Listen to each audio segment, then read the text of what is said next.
নমস্কার বন্ধুরা, আমি তুহিন। তুহিন রিভিউলজি চ্যানেলে আপনাদের প্রত্যেককে স্বাগত জানাই।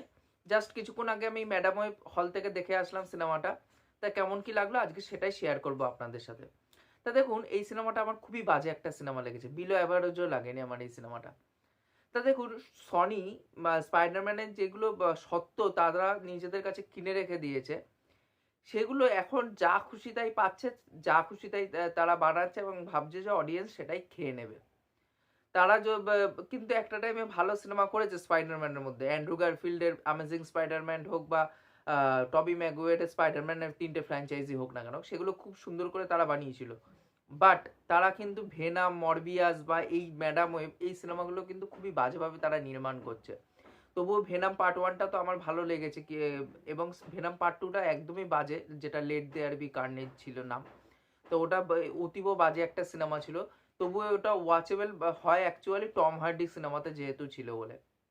কিন্তু এখানটায় এই সিনেমাটা কাউকে এখানে স্পেস দেওয়া হয়নি।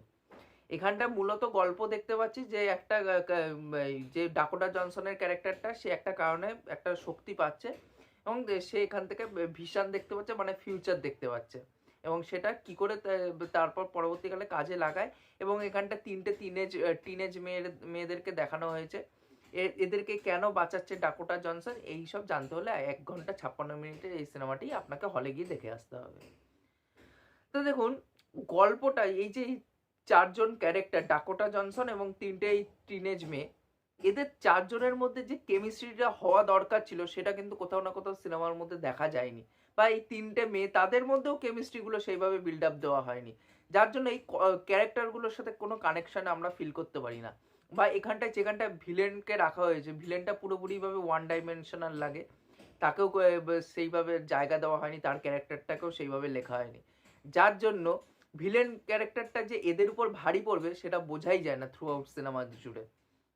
এবং এখানটায় যদি পারফরমেন্সের কথায় আসি, এখানে ডাকোটা জনসনে আমার ঠিকঠাক লেগেছে এবং এখানটায় 3টে যে টিনেজ মেয়েরা দেখতে পাচ্ছি তাদেরকেও আমরা ঠিকঠাক লেগেছে। এবং ভিলেনের চরিত্রে যে অভিনয় করেছে তার ক্যারেক্টারটাকেও সেইভাবে লেখা হয়নি এবং যে অভিনয় করে সেও ভালোভাবে অভিনয় করতে পারেনি, যার জন্য ভালো লাগেনি এই সিনেমাটা।